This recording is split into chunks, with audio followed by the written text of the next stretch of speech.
Okay, well, thank you very much, everyone. Before we begin, I'll just say that we're very well prepared from the incoming hurricane.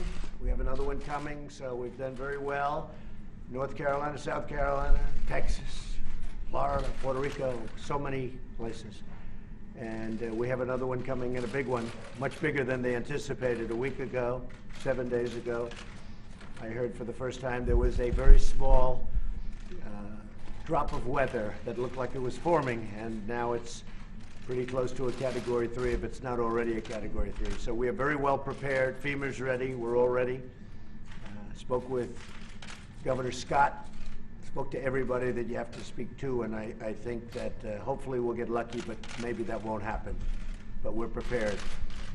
I wanted to do this because Nikki Haley, Ambassador to the United Nations, has been very special to me. She's done an incredible job.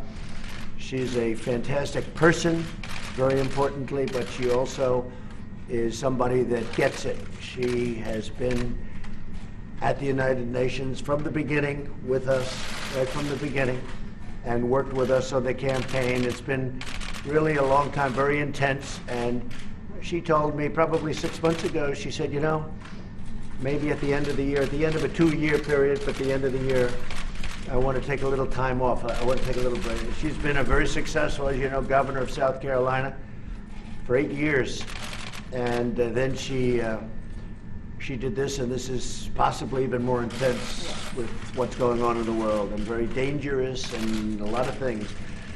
But she's done a fantastic job, and we've done a fantastic job together. We've solved a lot of problems, and we're in the process of solving a lot of problems. At the beginning, North Korea was a massive problem, and now we're moving along. It's moving along really nicely. I can speak for Secretary of State Mike Pompeo. He thinks the world of Nikki, and so we're all happy for you in one way, but we hate to lose. Hopefully you'll be coming back at some point, but you want to just, in maybe a different capacity. You can have your pick. But I just want to let you know, so at the end of the year, Nikki will be leaving, and we'll be in constant touch. I know that whenever you have any ideas, you're going to call me because you know all the players. And that was really the thing I think she did best at the United Nations. She got to know the players. She got to know China, Russia, India. She knows everybody on a very first-name basis, and they like her, except for maybe a couple, which is normal. Right? They can't all like you, but they do. They really like her, and I think maybe more importantly, they respect her. So, Nikki, I just wanted to tell you that we will miss you. We'll be speaking all the time, but we will miss you nevertheless, and you have done a fantastic job, and I want to thank you very much. Thank you very much. Thank you. Well, I want to say, first of all, I want to thank the President for just, allowing us to come out and talk to you this way. It has been an honor of a lifetime. I said I am such a lucky girl to have been able to lead the state that raised me and to serve a country I love so very much has really been a blessing, and I want to thank you for that. But I'm most excited. Look at the 2 years. Look at what has happened in 2 years with the United States on foreign policy. Now the United States is respected. Countries may not like what we do, but they respect what we do. They know that if we say we're going to do something, we follow it through, and the President proved that, whether it was with the chemical weapons in Syria, whether it's with NATO, saying that other countries have to pay their share. I mean, whether it's the trade deals, which have been amazing, they get that the President means business, and they follow through with that. But then if you look at just these 2 years at the UN, we've cut $1.3 billion in the UN's budget. We've made it stronger. We've made it more efficient. South Sudan, we got an arms embargo, which was a long time coming. 3 North Korean sanctions packages, which were the largest in a generation, done in a way that we could really work towards denuclearizing North Korea. The Iran deal, bringing attention to the world that every country needs to understand you can't overlook all of the bad things they're doing. You have to see them for the threat that they are. I think you look at the anti-Israel bias and the strength and courage that the President showed in moving the embassy and showing the rest of the world we will put our embassy where we want to put our embassy. All of those things have made a huge difference in the U.S. standing, but I can tell you that the U.S. is strong again, and the U.S. is strong in a way that should make all Americans very proud. And I do want to say that it's not just the president I want to thank. The family in general. The First Lady has been nothing but very, very kind to me.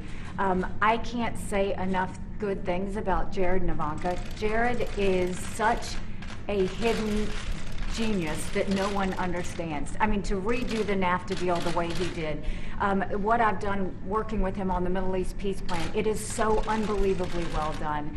And Ivanka's been just a great friend, and they do a lot of things behind the scenes that I wish more people knew about, because we're a better country because they're in this administration. I also just have to say, certainly thank you to my family. Michael is a saint, and my two little ones, I adore them. And to Team USUN. You know, they sacrificed a lot. They put a lot of time and energy into it, but they have a lot of heart and really wanted to make America proud. And so with that, I'm not leaving until the end of the year. My goal is that we make sure that everything is in good place and for the next ambassador to come in. But it's a great day in the United States, and I'm proud to have been part of the team. Now, I don't have anything set on where I'm going to go. I think that the main thing was I was governor for 6 years, and we dealt with a hurricane, a 1,000-year flood, a church shooting, a school shooting. There was a lot. And then to come in and do 2 years of Russia and Iran and North Korea, it's been 8 years of intense time, and I'm a believer in term limits. I think you have to be selfless enough to know when you step aside and allow someone else to do the job. So thank you, Mr. President. It's been an honor of a lifetime. And I will say this, for all of you that are going to ask about 2020, no, I'm not running for 2020. I can promise you what I'll be doing is campaigning for this one. So I look forward to supporting the president in the next election. So good. Thank you, Nikki. Ambassador Haley, you listed off a long list of accomplishments. Why would you want to leave that all behind? Is it really a personal decision because you've been away from your family for so long, or is there something else too? My family is very supportive, so no, there's no personal reasons. I think that it's just very important for government officials to understand when it's time to step aside. And I have given everything I've got these last 8 years, and I do think that sometimes it's good to rotate in other people who can put that same energy and power into it. So there really is, a lot of people are going to want to say there's a lot of reasons why I'm leaving. The truth is, I want to make sure that this administration, the president, has the strongest person to fight. It was a blessing to go into the UN with body armor every day and defend America. And I'll always do that. I'll never truly step aside from fighting for our country. But I will tell you that I think it's time. And Mr. President, why make the announcement now as opposed to after the midterms? Well, Nikki's going to be staying till the end of the year, which will be just about 2 years. And I just think, and I was just, as Nikki was speaking, I was thinking when we came into office, it was almost inevitable in the minds of many that we were going to war with North Korea. If you ask President Obama, I'm sure he'll tell you that that was by far his biggest problem when we sat and met right here. But that looked like a real problem. Iran looked like a real problem. It was a question of when would they take over the Middle East prior to my coming here, and now Iran is fighting for their lives. They've got riots in all their cities. It's blowing up. Their inflation, their economy is in tatters. And at some point, they'll probably come and want to make a real deal, not the deal that they made, the ridiculous deal that they made. That was unacceptable to me. And so we'll see what happens. But what a difference between Iran when we first came, I'd like to say the day before we came, and also if you look at North Korea, I mean, there was a deal that there was something that was it was a devastating, potentially devastating problem, and now the relationships are very good. Secretary of State Mike Pompeo just left, had a great meeting, also was in China, also spoke to many of the Asian leaders, or went there and had some good meetings, but had a really very good meeting with North Korea and Chairman Kim, and we've just made a lot of progress on so many other fronts also. And I think the world, as Nikki said, the world is really respecting the United States again, much more so than they have in many, many decades. We are respected again, that I can tell you, very much respected again. And people want to be on our side. Even if you look at the votes in the United Nations, I mean, votes that we would normally get no votes, we're getting very strong votes now. So I just want to thank Nikki, and I thought this would be an appropriate way of doing it, because when you write it out on a piece of paper that, you know, Ambassador Haley will be leaving, and you say nice things, people say, well, what's going on? This is the right way to do it. And when you really think somebody's done a terrific job, I felt this was an appropriate way of doing it, and we both liked it. So I just want to thank the ambassador. I just want to thank Nikki, okay? Mr. President, what are you thinking about the successor? Well, we have a number of people that would very much like to do it. It's a great position, and Nikki realizes that. I think she's helped make it a much better position, if you want to know the truth. I think it's become maybe a more glamorous position than it was 2 years ago. Maybe I wonder why, but it is. Yeah, I mean, she's made it a very glamorous position. She's made it a more importantly, a more important position. So we have, I can almost say, many people that want to do it, and they're very good people. And I'll be talking also to Nikki about that, and to the general about that, and to my staff. But we have many people that are very, very much interested in doing it. You said you just saw Secretary Pompeo. Are you frustrated by the lack of actual announcements that are coming? No, not only am I not frustrated, I think it's incredible what's happening. You're talking about North Korea? It's amazing the way the media, who are you with? With France 24.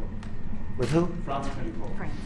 So it's amazing the way the media says that, you know, for 80 years they couldn't do a thing. And what are we in, 3 months of negotiation? It's ridiculous. As I've said about 1,000 times, you have no rockets flying, you have no missiles flying, you have no nuclear testing, you have nuclear closings, closing up different areas of North Korea. We're getting the remains back. It's already started, of our great heroes. We got our hostages back, and I didn't pay $1.8 billion like the previous administration. I paid nothing. But I have agreed to meet, and I have agreed to spend time.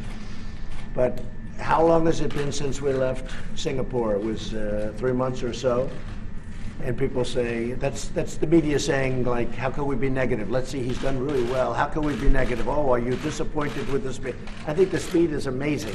You have no nuclear tests, you have no rockets, and we have a very good relationship with Chairman Kim, which is very important. I like him, he likes me, the relationship is good.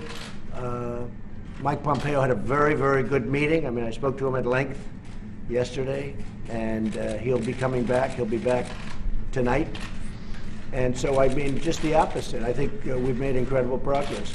Beyond incredible. Beyond it. I don't think some of the press, some of the press really covers it accurately and right, but some of the press really doesn't. Yes, John? Do you want to take this opportunity to tell us when your next meeting with Kim will be and where it will be? Well, it is happening, and we're setting that up right now. That was part of the reason that Mike was going over to meet. They're setting up the meeting, and we'll be announcing that probably a different location. Singapore was fantastic, but we'll probably do a different location. Can you get it tomorrow live? He'd probably like that. I'd like that too. I think it would be good, but we'll see. We're talking about 3 or 4 different locations.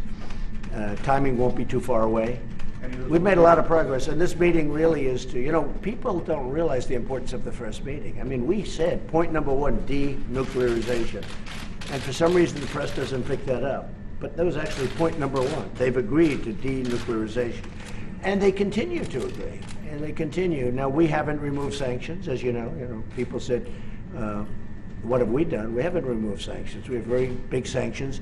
I'd love to remove them, but we have to get something for doing it. Any chance the meeting could be on U.S. soil? Well, you know, I don't want to embarrass anybody by asking. I think eventually we're going to have lots of meetings on U.S. soil and on their soil, by the way. It's just, you know, that's a two-way street, on their soil also. I think that the country of North Korea is going to be a very successful country. I think it's going to be incredibly economically successful. And I want to make it that way. I think it's going to be great. Other countries, other people, entrepreneurs, banks, I will tell you, they're calling, wanting to go there and wanting to invest. At some point, when Chairman Kim makes that decision, I think he's going to unleash something that's going to be spectacular, really spectacular. And I think he knows it, and I think that's one of the reasons that we're having very successful conversations. I think he wants to get on with it. President, when will a successful Yes. Ambassador Haley be named? Excuse me? When will a successor to Ambassador Haley be named? When? What is it? When will a successor be named? Oh, I would say we'll name a successor, I don't know, within the next 2 or 3 weeks. Maybe sooner. Mr. President, have you spoken to the Saudis about delisting Washington Post columnists? I have not, no I haven't, but I will be at some point. What do you know at this point? I know nothing right now. I know what everybody else knows, nothing. What's your response to Hillary Clinton saying last night's swearing in of Judge Kavanaugh was a more political event than it was a national event? I guess that's why she lost. She doesn't get it. She never did. I knew that a long time ago. Hillary never got it. That's why she lost. Anything else? So the midterms are in 4 weeks. Yeah. What's your prediction right now for the GOP, and how's your stamina out on the campaign trail? I think we're going to do well. What you people would say, I guess, if you saw there was a 5% drop-off, you'd say there's something wrong with the president. You would say, but no, I'm going to Iowa tonight. We have a big, big crowd. Going to make a big announcement tonight, by the way, in Iowa. We're going to be making a very big announcement. And I have to say the farmers are so thrilled with the USMCA, the new agreement. I don't use the word NAFTA because NAFTA was a disaster for our country. NAFTA, we lost millions and millions of jobs, thousands and thousands of factories and plants, and bad for farmers. You look what happened. Farmers over the last 15 years, it's only gone down. Now they're going to go up. We just opened up Mexico. We just opened up Canada. And it's great for our farmers. But I'm going to Iowa tonight, and we'll be talking a little ethanol tonight. And got some great things planned. And speaking of that, I will say, if you look at industries, the steel industry in this country is back like nothing I've ever seen before. In a period of 6 months since we started doing what I'm doing, the steel industry has literally revived. U.S. Steel is opening up 8 plants. Nucor is opening up. Everybody is. The steel industry in our country is really, really hot. So it's really been great. But I'll be going to Iowa tonight. What about Secretary Pompeo's meeting in China? How did that go? Very well. Very well. No, we're very well. We have a very good relationship with China, but you know they took out $500 billion out of our country for many years, each year, and we just can't let that happen. This should have been talked about by people in this chair for many years. Look, for years and years, they were taking out $200, $300, $400, and even $500 billion a year. We helped rebuild China. If we don't do that, China's not where they are right now. And that's fine with me, but we're not doing it any longer. You promised more tariffs on China if they retaliate. Oh, sure, absolutely. Are you going to go forward with that? 100%. If they do that, if they retaliate, what does retaliate mean? They've already retaliated. They've taken out $500 billion. I think that's the ultimate retaliation. Now, look, China wants to make a deal. And I say they're not ready yet. I just say they're not ready yet. And we've canceled a couple of meetings because I just say they're not ready to make a deal. We can't have a one-way street. It's got to be a two-way street. It's been a one-way street for 25 years. We've got to make it a two-way street. We've got to benefit also. Okay? Thank you. Any other questions? So I just want to finish because this is really the pure reason for this is, Nikki, you've been fantastic. You're my friend. And I just, on behalf of the country, I want to thank you for a great job. Thank you, Nikki. Thank you.